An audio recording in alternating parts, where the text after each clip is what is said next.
Tory MP Lee Anderson is standing firm in the mounting Islamophobia row. In fact, he's doubled down by also taking aim at the policing of pro-Palestine protests. On Saturday, demonstrators let off flares and shut down Tower Bridge, but not a single arrest was made. It comes after the Met Police were accused of standing by and watching from the river to the sea being projected onto Big Ben. Joining me now in the studio is former Police Superintendent Leroy Logan and down the line, editor of the Jewish Chronicle, Wallis. Jake, let me start with you. I just want to ask you about the sort of current Islamophobia mania that seems to be gripping everybody, as if it's the only thing that we actually care about.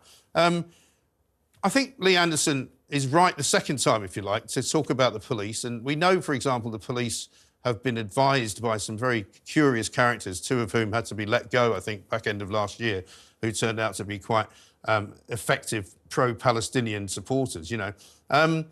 But the police still seem to not want to arrest anybody. I was saying just before, there was a guy standing outside Parliament last week calling for the Parliament to be invaded effectively, calling for it to be put into lockdown, calling for people to sort of, you know, threaten MPs and push them and shove them and threaten them. You know, I don't understand why the police are being quite as standoffish as they are.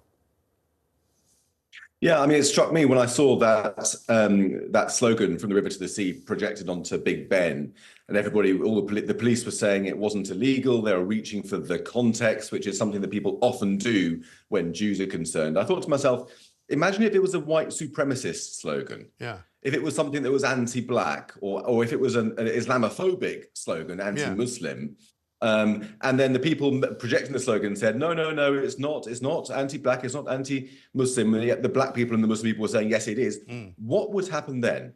How would the police behave if it was a group of white nationalists or football hooligans rampaging through our streets and obstructing the traffic and breaking into shops and intimidating people and all the rest of it? I think they would get their truncheons out, frankly. And so there does seem to be a bit of a double standard when it comes to protesters who are coming from a progressive left point of view, which dovetails, unfortunately, with Islamism, whether it's Extinction Rebellion, Just Stop Oil, or the pro-Palestinian lot, a lot of whom move between causes, frankly. Yeah. And, you know, one other thing I would suggest that people become aware of is you mentioned the group MEND just earlier. Yeah. MEND is a group which is something quite controversial because of its links to various people with various extreme views. It defended the jihadi group Hizb ut-Tahrir, which has been designated as a terrorist group, and it's run prayers for a Palestinian victory.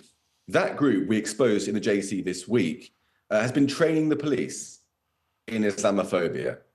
Right. It has also been training the NHS in anti-Islamophobia and various universities as well. So we exposed that. I hope something will be done about it. But it just goes to show how when you have a progressive agenda that you respect and raise above the law, sometimes the police can become vulnerable to not enforcing the law. Yeah, that's a problem. Let me talk to Leroy Logan about that. Leroy, hi, welcome to the show. Thanks for joining us. Has there been a problem inside the police in terms of who they go to for kind of advice, if you like? You know, what Jake was just describing there, certain groups which you might think probably shouldn't be advising the police on anything, really, but somehow get sort of brought in. We saw, I think it was a couple of guys last year who were let go because one of them was recorded as singing or shouting from the river to the sea. He was a senior police advisor on you know, Muslims and Islam.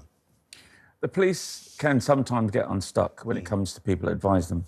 I remember as far back as the 80s, they brought over certain Jamaican gangsters called Yardis. Right, I remember the Yardis. Yeah, and they brought them in to be advisors right. and to be informants. And in the end, they came over to sort a few people out. Right.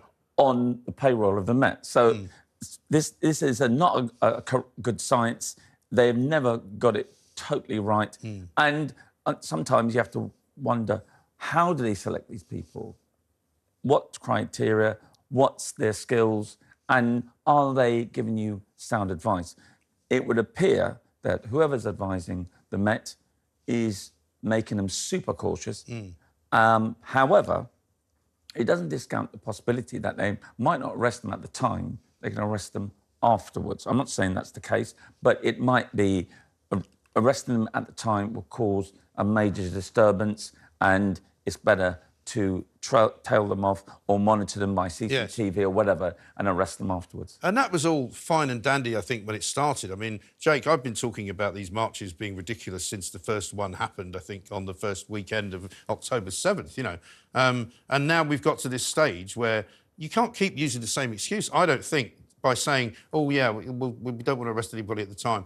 You know, these marches can't go on forever. Surely the police have got to put a marker down at some point and say, now we're going to start wading in. You know, I saw them on Saturday, I think it was, wading into a group of football supporters at Waterloo, more than happy to throw punches and hit people with truncheons. But you know, why can't they do that with this lot?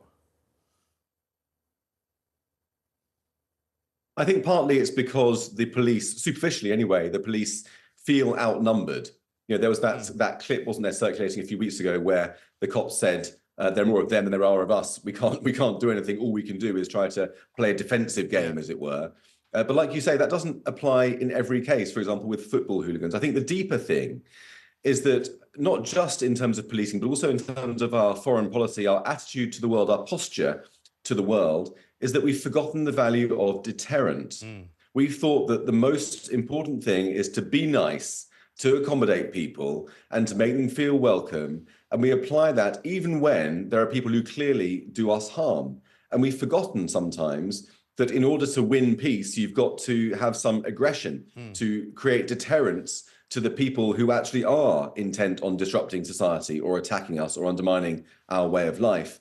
And so the laws are all there. The anti-hate speech laws are there. It's illegal to support Hamas, which is a proscribed terrorist organization. All of those laws are there. The police just need to begin to enforce the law robustly. And if they did that on 1 week, I think you would find that the following week, there'll be fewer people taking up the challenge on our streets. I think that's right, because, Leroy, if you've got, say, for example, a bulk of the marchers who are just kind of what you might call kind of trendy hangers-on, who think it's a good cause and they quite fancy a day out, you know, those are the people that would stop coming if they thought that it was going to be a problem and if they thought they might get arrested. You know, you might maybe stop the kind of extremist types, but you'll get rid of a large number of people. But, I mean, they've learned, have they not, the police, how to deal with Just Stop Oil. They've started using different tactics. Is it not time now to stop with this kind of special treatment and learn some new tactic to stop the marches? I think they're stuck in a groove for whatever reason. I totally agree that they have to be seen to be firm but fair in affecting a march that is not breaching the law or anyone involved in it. I think they are not being consistent because, as you say, with other types of protests, white supremacists, football hooligans, all that sort of things, they are very, very no-nonsense and very intolerant to anyone straying off in little pockets or whatever. So I think they really have to raise their game on this because it has been going on for months now. And it's also in the national interest because there's a lot of people feeling unnerved by this, and there doesn't seem to be that reassurance that police have got a grip of it. Yeah, absolutely right. And just to make things even more ridiculous, let's have a look at what Charlotte Church has been up to as well.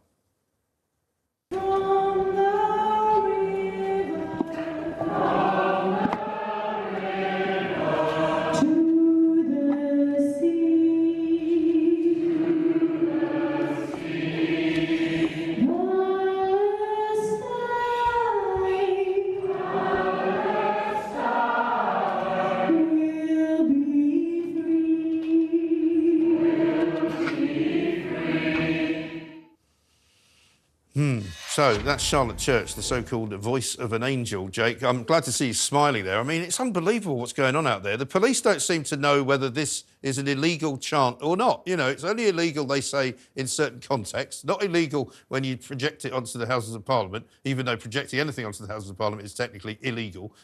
Singing it in a sort of choir-like voice, apparently not illegal, but saying it possibly illegal.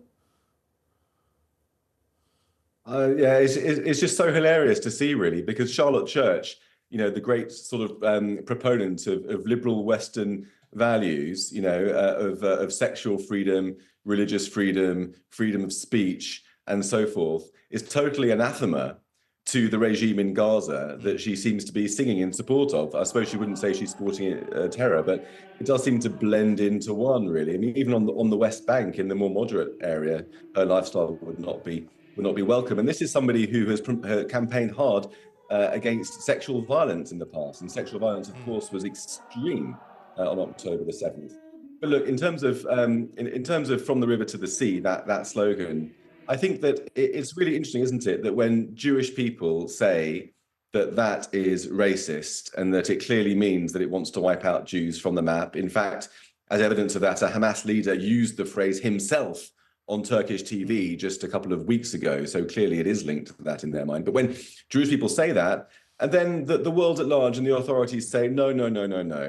There's a context here. Keep your hair on. We're going to tell you what's anti-Semitic and what isn't, and you've got to pipe down. Yeah. Whereas any other minority, if there was black people, for example, saying there's a particular chant that we find is linked to slavery and brings back those memories and that we find threatening, people would say, okay, well, if you find it threatening and intimidating, therefore it must be, and we're going to clamp down on it. Yeah. This double standards of treatment of Jews and everybody else really has come out very powerfully in recent months. Yeah, I'm afraid it has. Charlotte Church, of course, says that she is in no way anti-Semitic, and she is in fact fighting for the liberation of all people, she says. She says the chat isn't calling for the obliteration of Israel. Instead, she says it's calling for the peaceful coexistence of Israelis and Palestinians. And if you buy that one, I've got some swampland in Florida to sell you to build a bridge on. I mean, Leroy, it's amazing what people are getting away with and what they're coming out with. You're just kind of going, sorry? What the hell are you talking about? I'm still laughing about the swampland joke. But no, in all honesty, it shows there's a lot of confusion. There's a lot of people don't know how to run this. I mean, we've even got certain MPs saying Islamophobic comments, and no one's even acknowledging that's the case. And so everyone is in a state of inconsistency. And I wouldn't be surprised that, the police are being influenced by the political government, maybe centrally as well as regionally, with the mayor say, listen, let's just take it easy, don't add fuel to the fire or in any way.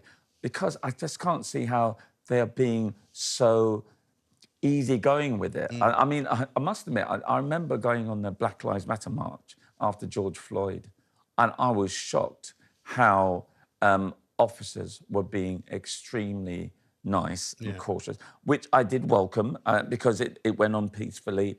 And, obviously people were upset about George Floyd. So there must be something that's advised them, let's take it easy. But at the same time, the wider public needs to know that police are being consistent and are not tolerating clear breaches of the law and allowing people to flout the law. Yeah, I think that's absolutely right. Leroy, thanks very much indeed. Thanks very much as well to Jake Wallis-Simons. Thanks, both of you.